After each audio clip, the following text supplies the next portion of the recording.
Good morning, dear student. Today we will study the first chapter of geography, India's size and location. First of all, understand the globe. Before understanding the chapter, look at the globe. This is the globe. जैसा कि आप देख रहे हैं, globe के mid में से एक लाइन पास हो रही है जो ग्लोब को 2 इक्वल पार्ट्स में डिवाइड कर रही है। अपर पार्ट को हम नॉर्दर्न हेमिस्फीयर कहते हैं और डाउन पार्ट को हम साउदर्न हेमिस्फीयर कहते हैं। ये जो लाइन है इसको हम 0 डिग्री लैटिट्यूड लाइन और इक्वेटर भी कहते हैं। इसी के इक्वल डिस्टेंस पे जो लाइंस दिखाई दे रही हैं, लाइंग लाइंस, इन यानी लेटी हुई लाइन, इनको हम लैटिट्यूड लाइंस कहते हैं।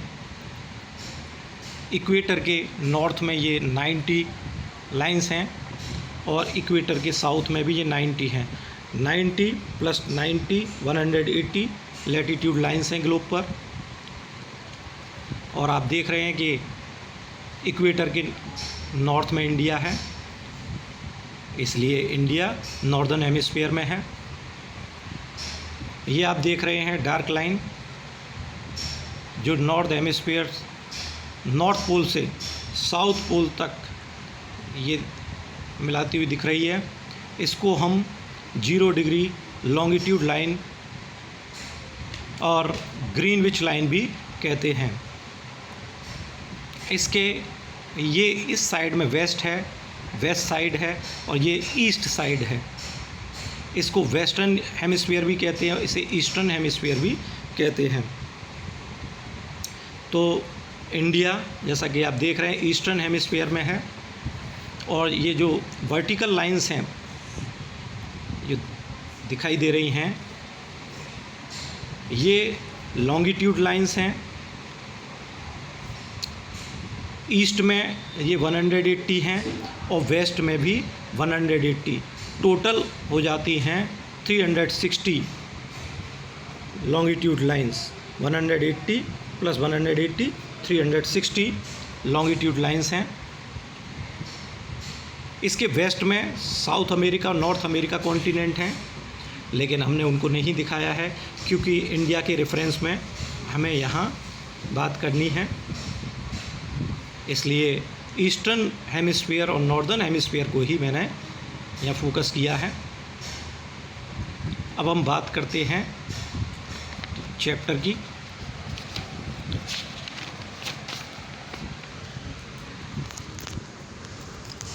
ये इंडिया मैप आप देख रहे हैं। जब इक्वेटर से हम ऊपर की तरफ आते हैं तो इंडिया का साउदर्न मोस्ट जो पार्ट है, जो लैंड है, वो शुरू होता है। इसको ये 8 डिग्री 4 नॉर्थ लैटिट्यूड पर है। और जैसे जैसे हम ऊपर की तरफ बढ़ते जाते हैं तो लैटिट्यूड इंक्रीज़ होते जाते हैं। जैसे नीचे इक्वेटर से आते हैं तो 0 डिग्री 1 2 3 4 5 6 7 8 जब लैटिट्यूड पे आते हैं तो इंडिया का साउदर्न मोस्ट जो पार्ट है वो शुरू हो जाता है, स्टार्ट होता है यहाँ से। और जैसे ही इंडिया का नॉर्दर्न मोस्ट जो पॉइंट है वो ख़त्म होता है तो वहाँ पर 37 डिग्री 6 नॉर्थ लैटिट्यूड है। तो लैटिट्यूडनल जो इंडिया का जो एक्सटेंड है, लैटिट्यूडनल एक्सटेंड, वो 8 degree 4 north to 37 degree 6 north है। फिर हम बात करते हैं लॉन्गिट्यूडनल एक्सटेंड की। आप जानते हैं कि ग्रीनविच मेरिडियन 0 डिग्री लॉन्गिट्यूड है। वहाँ से जब हम चलते हैं तो जैसे इंडिया का लैंड शुरू होता है वेस्ट में, जो वेस्टर्न मोस्ट पार्ट है, यहाँ लॉन्गिट्यूड हो जाता है 68 डिग्री 7 ईस्ट।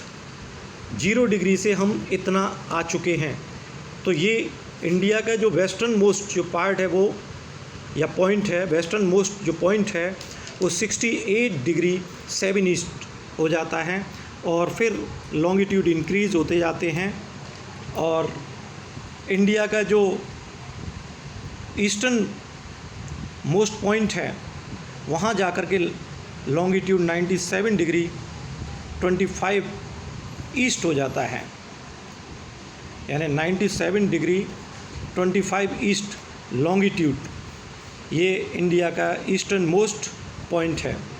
तो लॉन्गिट्यूडनल जो एक्सटेंड है वो 68 degree 7 east to 97 degree 25 east है। इस तरह से मैंने आपको इंडिया का लॉन्गिट्यूड और लैटिट्यूडनल एक्सटेंड बताया। इसके बाद हम करते हैं कि यहाँ से गुजरात से अरुणाचल प्रदेश तक का जो डिस्टेंस है वो काफ़ी अधिक है, 2933 किलोमीटर है और लॉन्गिट्यूडनल जो एक्सटेंड है वो भी अधिक है, अबाउट 29 लॉन्गिट्यूड है। जैसा कि आप जानते हैं एक लॉन्गिट्यूड से दूसरे लॉन्गिट्यूड पर जब पहुंचते हैं तो 4 मिनट का डिफरेंस आता है एक लॉन्गिट्यूड से दूसरे लॉन्गिट्यूड पर पहुंचने में। तो 4 × 29 लॉन्गिट्यूड अगर कर दिया जाए तो 2 आवर का डिफरेंस इसमें आएगा गुजरात से अरुणाचल प्रदेश के टाइम में।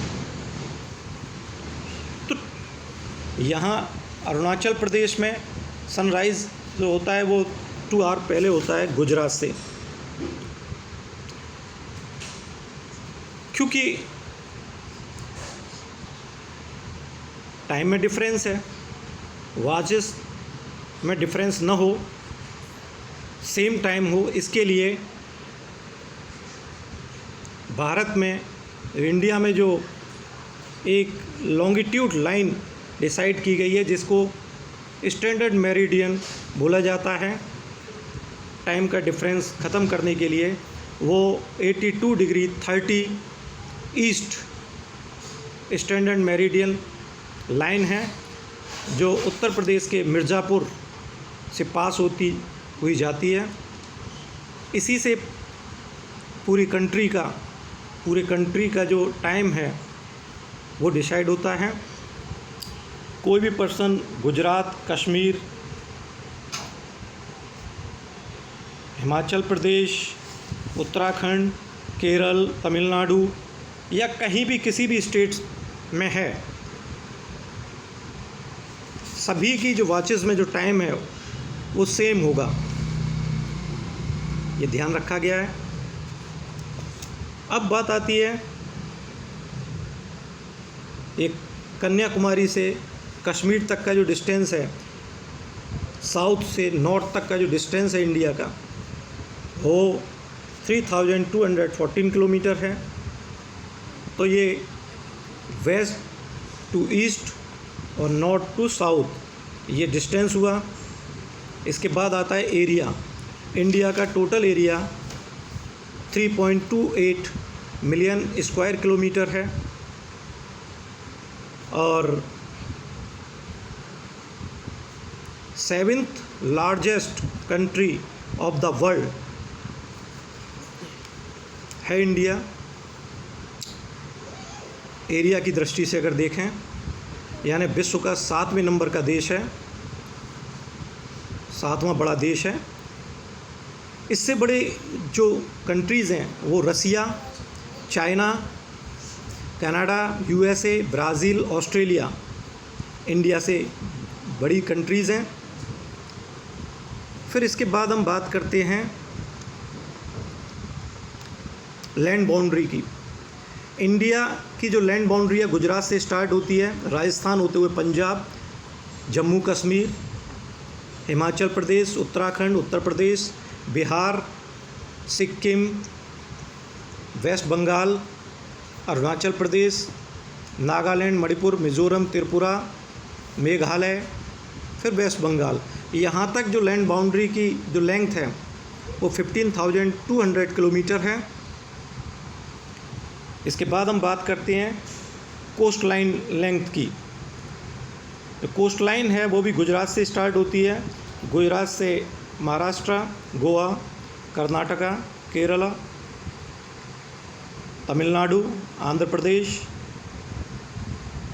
उड़ीसा एंड वेस्ट बंगाल, इंक्लूड लक्षद्वीप और अंडमान निकोबार आइलैंड, इनको भी लगा दिया जाए तो टोटल कोस्ट लाइन की जो लेंथ है वो 7516.6 किलोमीटर है। इंडिया के साउथ वेस्ट में अरेबियन सी है जिसमें लक्षद्वीप आइलैंड हैं, और इंडिया के साउथ ईस्ट में बे ऑफ बंगाल है जिसमें अंडमान निकोबार एंड आइलैंड हैं। इंडिया के नॉर्थ वेस्ट में पाकिस्तान, अफ़गानिस्तान नेबरिंग कंट्रीज़ हैं। इंडिया के नॉर्थ में चाइना, नेपाल एंड भूटान, ये नेबरिंग कंट्रीज़ हैं। इंडिया के नॉर्थ ईस्ट में Myanmar and Bangladesh neighbouring countries हैं, और साउथ में Sri Lanka and Maldives neighbouring countries हैं। श्रीलंका को भारत से सेपरेट करने वाली पाक स्ट्रेट और गल्फ ऑफ मन्नार हैं। तो आज के वीडियो में बस इतना। इसके बाद वाला वीडियो